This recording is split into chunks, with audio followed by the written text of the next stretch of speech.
Nasubiye kubaramutsa no kubaha ikaze bwese banywanyi bacu mukurikira amakuru n'ibiganiro vya misi yose twama tubashikiriza kuri ino mboneshakure ya ICTV. Ni umwanya w'amakuru agezweho ariko aravugwa cane irya nino. Turaza kubabwira amakuru avugwa muri politike, hari inkuru zivugwa mu mutekano, ubutungane, zivugwa mu gateka kazina muntu, ikibano n'ibindi vyose biriko biragarukwa ko muraza kuvyumva muri ano makuru mu buryo bw'idonido. Imbere yuko twinjira mu makuru mu buryo buramvuye, ngira tubanze dutangurire ku ngingo nkuru ano makuru hari buze gushimikirako. Turaza kubabwira kuri wa mukenyezi yaraye agenwe mu mabanga y'umuhuza, turaza kumugaruka ko amakuru mashasha tumaze kumenya kuri uyo mukenyezi Aime Laurentine Kanyana, turaza kubibabwira muri ano makuru twabiteguye. Turaza gusimbira mu ntara ya Cibitoke aho agasho ka komisariya y'igipolisi gapfungiwemwo abantu 110 mu kibanza kigenewe abantu 20. Muri ano makuru muraza kumva uko vyifashe. Turaza gusimbira mu ntara ya Kayanza aho hari abantu 5 bapfunzwe inyuma y'urupfu rw'umubanyi. Muti vyoba vyifashe gute? Turaza kuvyumva muri ano makuru. Ibimenyesha makuru, abarongoye insamirizi Isanganiro na Bonesha FM bahamagajwe na CNC. Niki catumye bahamagazwa? Muraza kuvyumva muri ano makuru. Hari n'ibindi vyinshi bitandukanye biriko biragaruka ko irya nino, ndaza kugenda mbikubwira vyose. Wewe bana natwe unafyonda kuri subscribe kugira igihe cose turonse amakuru n'ibiganiro urajwa mu bambere bashikirwa navyo. Ano makuru katuyatangurire kuri no nkuru hirabana n'ibimenyesha makuru aho abarongoye insamirizi Isanganiro na Bonesha FM bahamagajwe na CNC, bahamagajwe n'umunyamabanga nshingwabikorwa w'urwego rw'igihugu rujejwe gukurikirana uko ibimenyesha makuru bikora CNC. Bategerezwa kwisigura ku makuru ajanye n'abakenyezi badandaza umubiri yacishijwe kuri izo samirizi zibiri zigenga. Abayobozi b'amasamirizi Isanganiro na Bonesha FM baratumwe ko mu mpera z'indwi iheze. Amasoko muri izo nsamirizi avuga ko bategetswe kwisigura ku makuru yaciye muri ivyo bimenyesha makuru. Ayo makuru yavuga uburyo abakenyezi n'abigeme badandaza umubiri babayemwo mu ntara ya Ngozi, uburaruko bw'igihugu. Kubw'amasoko yacu, ikigo CNC kibagiriza kuba bararengeje urugero mu kuvuga ubuzima uwo murwi w'abantu babayemwo. Ivyo bagirizwa vyashika aho bagirizwa guhungabanya imico n'akaranga, icaha gitegekanijwe n'igitabo mpanavyaha c'u Burundi. Kubw'abo barongoye ayo masamirizi, ayo makuru nta kindi yavuga atari ikintu camyeho kuva kera. Abakenyezi badandaza umubiri bakaba bama basuzugurwa mu kibano c'u Burundi. Amasoko yacu avuga ko umuyobozi nshingwabikorwa wa CNC Chanel Sabimbona yaranahaye itegeko abayobozi b'ayo masamirizi abiri yigenga ryo guhana abamenyesha makuru bakoze ayo makuru uwo musi. Ayo makuru yari yakozwe mu rukurikirane rw'ubufashane rw'amaradiyo amwe y'u Burundi n'ishirahamwe la Benevolencia. Abamenyesha makuru bo mu bimenyesha makuru twavuganye bafise amakenga kubona amaradiyo Bonesha n'Isanganiro arizo zahamagajwe kwisigura zonyene, mu gihe ayo makuru nyene yakozwe n'izindi nsamirizi nka Rema FM na Izere FM zegereye ubutegetsi, ariko ataco yabajijwe. Tuvuye kuri iyo nkuru dusimbire mu Kayanza, hari abantu 5 bapfunzwe inyuma y'urupfu rw'umubanyi. Jeanne Manirafasha w'imyaka 30 yarishwe kuwa gatandatu uheze. Vyabaye kuwa gatandatu uheze mu mwonga wa Ruhororo muri komine ya Kabarore mu ntara ya Kayanza, uburaruko bw'u Burundi. Uwakoze iryo bara yoba ari umugabo w'uwo yishwe, yaciye ahunga. Umugabo igipolisi carahagaritse abandi bantu 5 mu ntumbero y'amatohoza.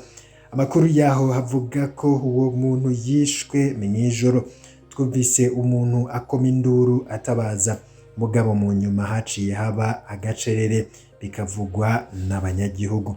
Bavuga ko baciye basanga ikiziga ca Manamfasha wo mu mwonga, baciye bagisanga mu mwonga bukeye. Ababanyi bakaba bavuga ko uwo mukenyezi yari yamye aratata n'umugabo wiwe Jean Bizimana. Uwo mugabo akaba yamuhaye uruhusha rwo kuja kuramutsa abiwabo mw'ijoro. Yigeze nk'uwumuherekeje aca amwicisha umupanga bageze mu mwonga. Ivyo bikavugwa n'ababanyi. Bizimana yaciye anyika, ntawasubiye kumukubita ijisho. Igipolisi kiriko kiramuhiga, mugabo cabaye kirahagarika ababanyi biwe batanu ku mvo z'amatohoza. Abo batanu bafungiwe mu gasho ka komine ya Kabarore. Tukiri kuri izo nkuru dusimbire mu ntara ya Cibitoke.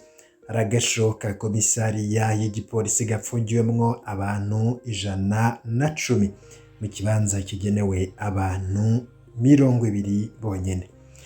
Abaharanira agateka ka kiremwa muntu aho mu Cibitoke mu buraruko bushira uburengero bw'Uburundi basemerera bavuga ko abantu benshi babegeranirijwe hamwe mu gasho ka komisariya y'igipolisi uburyo butabereye kubamwo abantu. Hejuru y'ubwinshi abapfunzwe barasahurwa n'abapolisi aho babasaba amafaranga kugira bemererwe kubonana n'imiryango yabo. Amakuru hava mu begereye parike asigura ko ivyo bintu n'uburyo buke hamwe n'ubukene bw'ibikoresho bigaca bituma badashobora kugabaniriza abapfunzwe mu bundi busho. Nk'uko yabishikirizwa n'abavyiboneye, abapfunzwe ntibagishobora kuryama kubera ikibanza ari gito cane. Umwe ati baragera ku gitigiri c'110 abo bapfungiwe mu gasho kari kagenewe kwakira abantu 20 gusa. Ntibashobora kuryama, barara bicaranye ko. Nukuri ivyo bintu ntibibereye kiremwa muntu. Ivyo bivugwa n'abavyiboneye bashoboye kuvugana n'abapfunzwe. Haravugwa kandi ibiturire aho iruhande y'ukuntu babayeho nabi, abapfunzwe bategekwa guha abapolisi bacunga agasho amafaranga. Aho ni kugira abo bapfungwa bashobore kuvugana nabo mu miryango yabo baje kubaraba. Igitigiri c'amafaranga angana ibihumbi 10 ategerezwa gutangwa n'umwe. Ivyo bivugwa n'amasoko yacu muri ako gasho. Abaharanira agateka ka kiremwa muntu bakababazwa n'ubwo buzima budashoboka abapfungiwe muri ako gasho babayemwo. Hejuru y'ivyo harimwo abatarakwiza imyaka 18 bagera kuri 14 bapfunganywe n'abakuze, bakaba bavugana akababaro. Nivyumvikana dusaba abarongoye ubutungane mu ntara gutorera umuti ico kibazo. Nk'akarorero, ni gute abantu bagirizwa ivyaha bito bapfungwa ukwezi kurenga batarasambishwa kandi ata dosiye bafise? Uko niko bibaza. Amakuru hava mu gipolisi aremeza ko hariho umupfungwa hamaze amezi arenga 5 atarigera arengutswa na rimwe.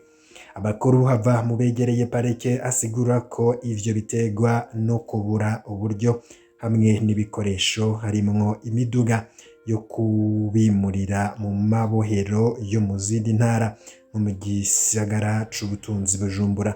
Intara ya Cibitoke ntigira ibohero. Umushikirizamanza wa Repubulika mu ntara ya Cibitoke amenyesha ko ivyo bigiye gutora inzira vuba. Mu ngendo hamaze imisi akora mu ntara zitandukanye, umushikiranganji ajejwe ubutungane yaremeye ko ubunini bw'igitigiri vy'abapfunzwe bushika ku bice 200%.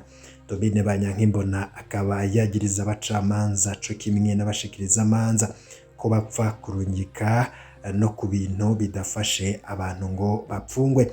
Yongera abibutsa ko gushira umuntu mu gasho ari hamwe nyene umuntu abura uko agira, aho ababazwa nuko ivyo bidasanzwe ari vyo vyagizwe ibisanzwe mu Burundi.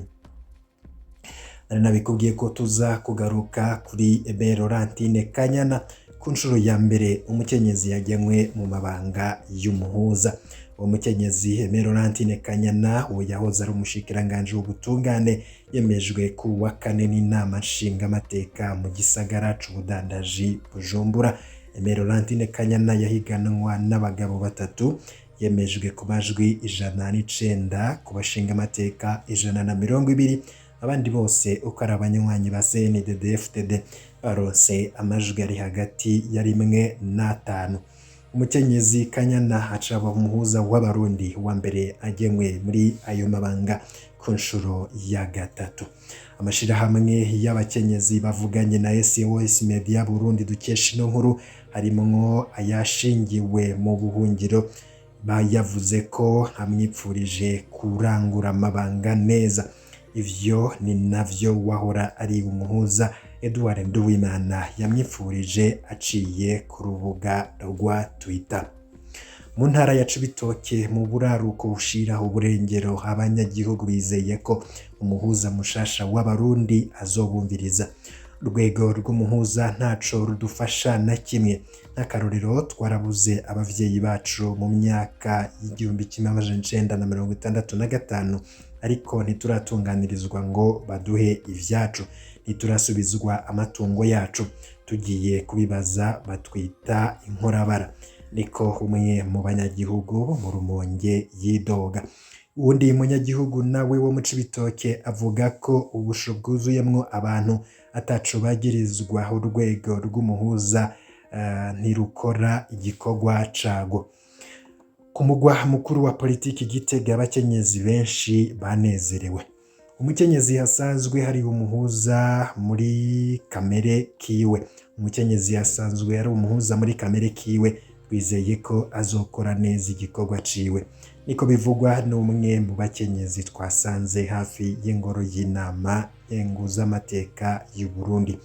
Twizeye ko hazoshiraho imbere ibiganiro hagati y'abantu, ariko kandi dushaka ko aba urumuri mu bijanye no gutorana, niko vyifuzwa n'abakenyezi twasanze mu mabarabara ya Gitega.